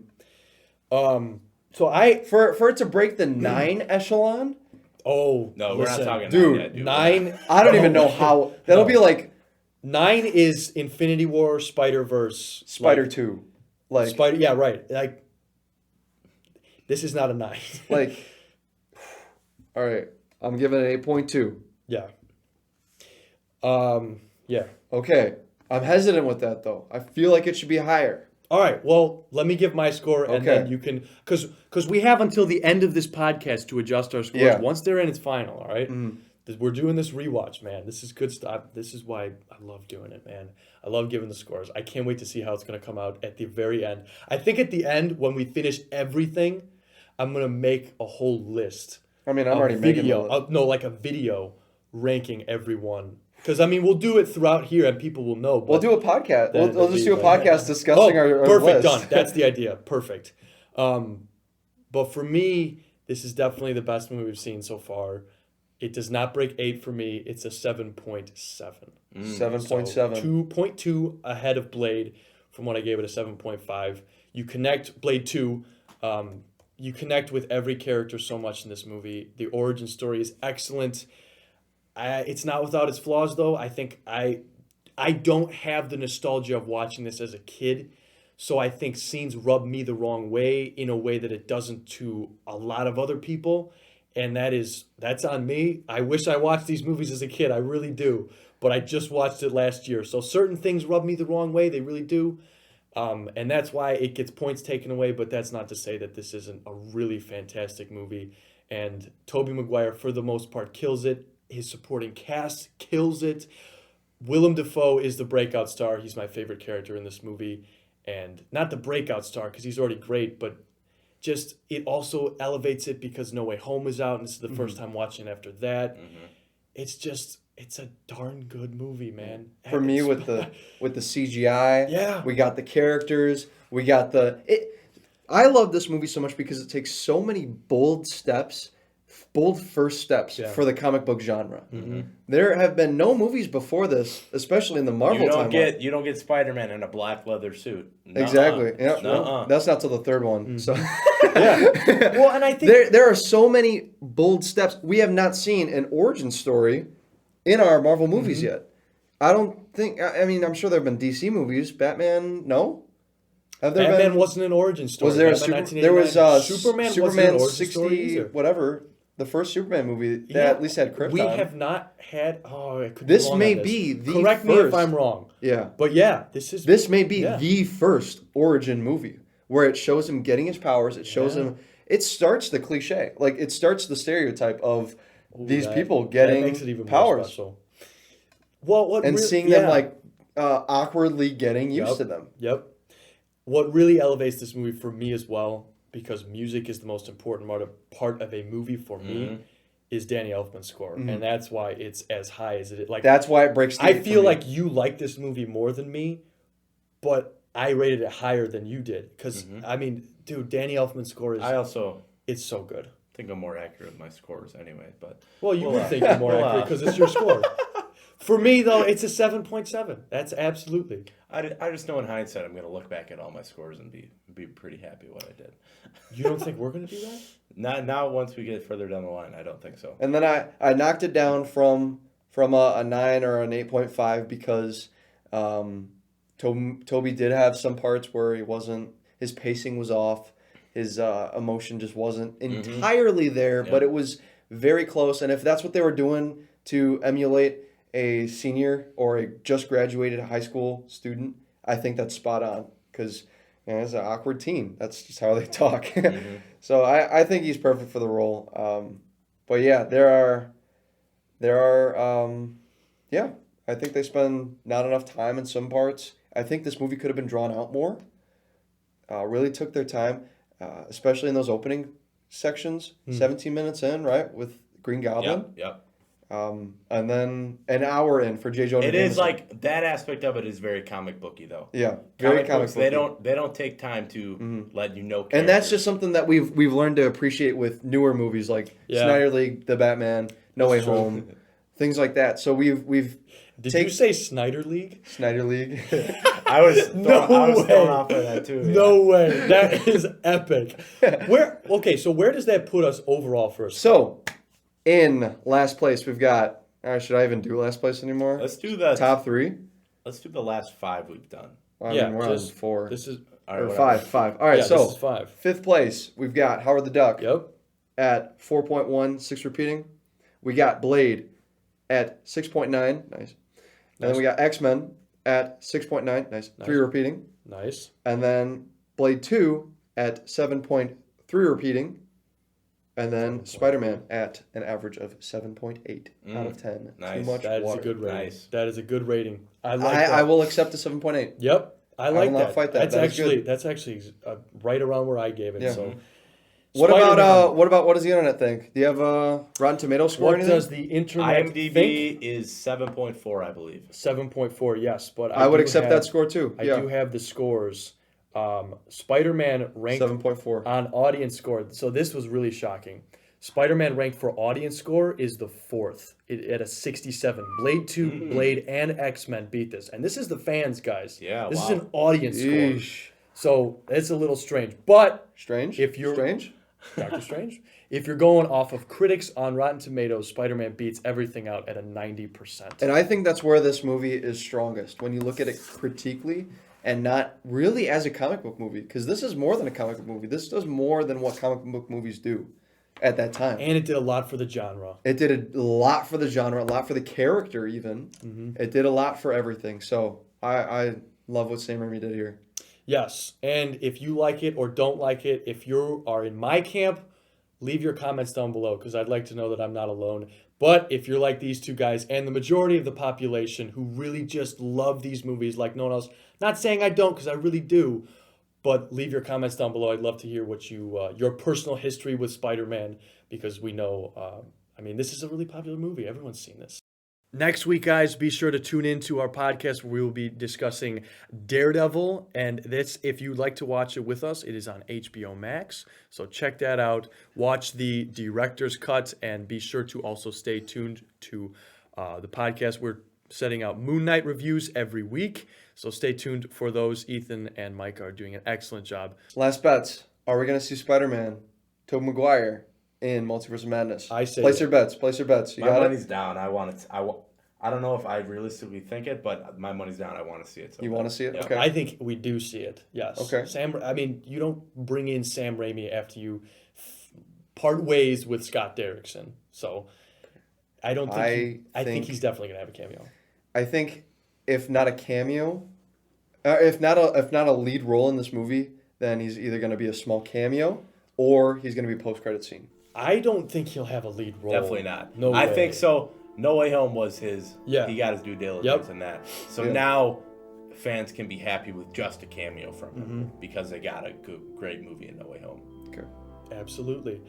Gentlemen, I think that does it. We've certainly spent our time on this movie, and rightly so, because Spider-Man as a character, as a movie, everything like that, it's excellent. It's the good stuff. It's where people want to watch. So, again, leave those comments down below. Subscribe to the YouTube. Rate us Follow 5 us stars. on Spotify. Yes, rate us 5 stars on Apple Podcasts. We appreciate you Spotify. guys sticking around for this long. Otherwise, this has been Rayside. This is Ethan. This is Micah. Signing off, we all hope you have an absolutely fantastic day.